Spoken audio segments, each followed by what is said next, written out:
Craving something hearty, spicy, and ridiculously easy? Let's make a one-pot chili that hits every time. It started on a night when I had zero groceries and zero patience, but a whole lot of hunger. This is the meat that I'm going to be using. It's 2 pounds of ground beef. I got it from Price Right. It was about $4 and some change for a pound.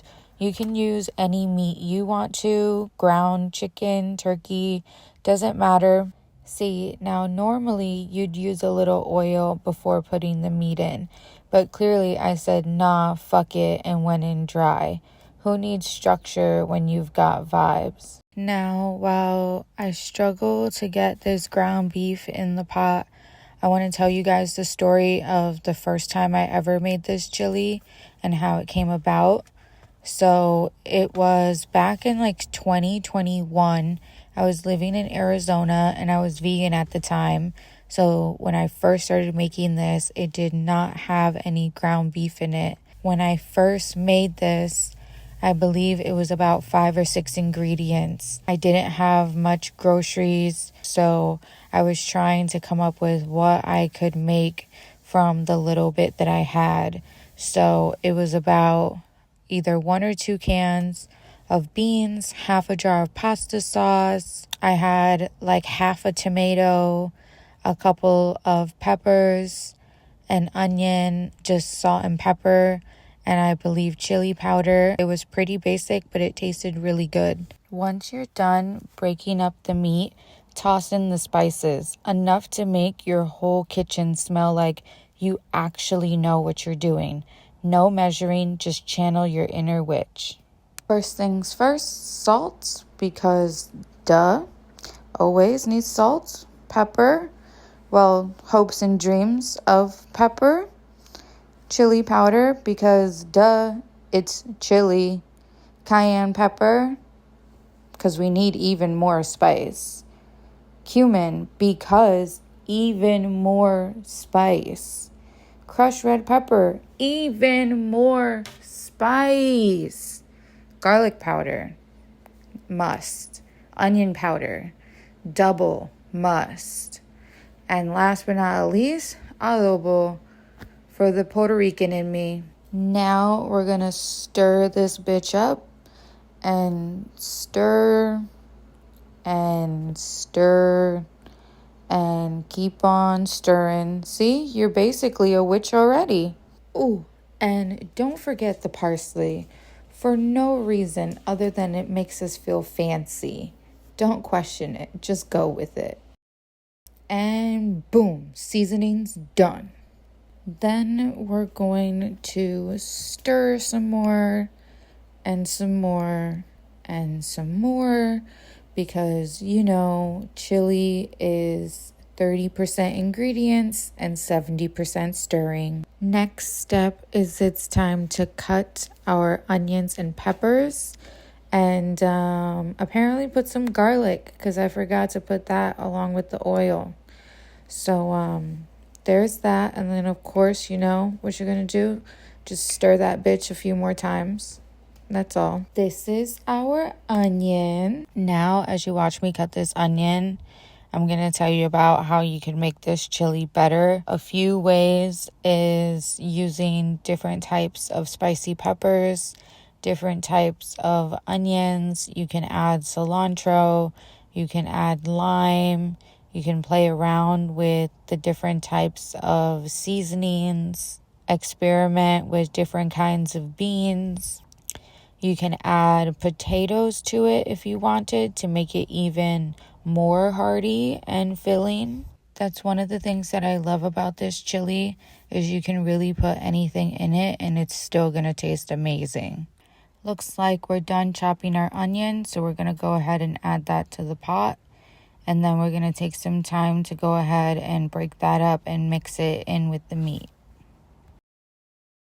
Now that we're done separating and stirring our onions, it is time for the peppers. But we're going to be very careful. These are spicy peppers. So we're going to put our handy dandy glove on. For the peppers, you can use any kind that you have. Sweet, spicy, or slightly dramatic, just like you. Whatever you've got, no judgment. Since I've been making this chili for a while, I have upgraded it and added different things to it. But this time around, we are out of a bunch of things, so we're going back to the basics. I did not have lime. I did not have cilantro. I was missing a bunch of different things from it, and it still came out delicious. We still finished the whole pot. Usually when I make this chili, I eat it for about 4 to 5 days. I make this huge pot of it, and then the first day we'll eat it with chips. The next day we might have it with white rice. The next day we might have like a chili cheese dog or a sloppy joe. We might eat it just plain. So that way you're never getting tired of it. You're constantly switching it up, and it tastes amazing each time. Oh, and when I say we, I'm referring to my brother and I. It looks like we're done cutting the peppers as well. So we're just going to toss those into the pot now. And we're going to make sure to give this a good stir. This is where things start looking dangerously edible. Okay, guys, so I'm tired of talking, and I'm sure you're tired of listening to me. So we're going to just listen to some music now.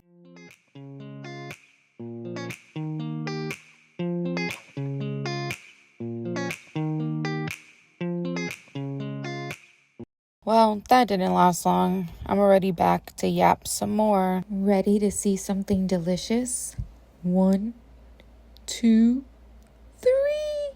Look at that. Look at how good that looks.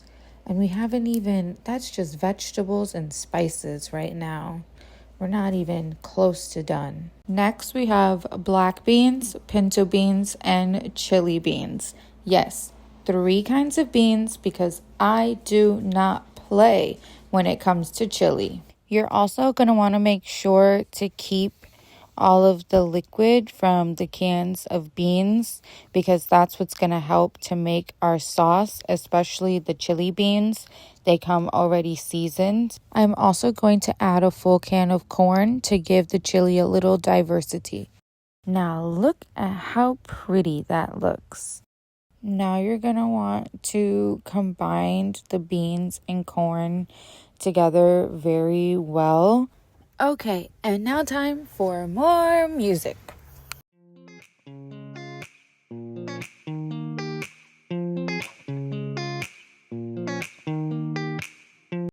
And another close-up because how could I not look at how gorgeous? Last but not least, pasta sauce. Yes, that's pasta sauce. Is it traditional? No. Do I care?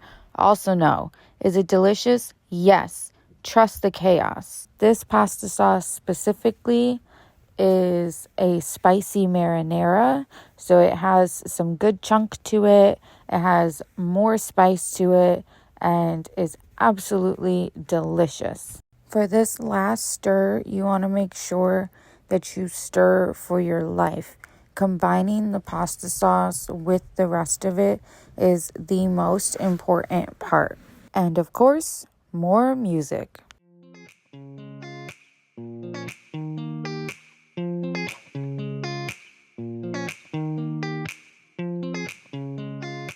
One, 2, 3. Look at that. Now, of course, taste test. Always remember to taste test.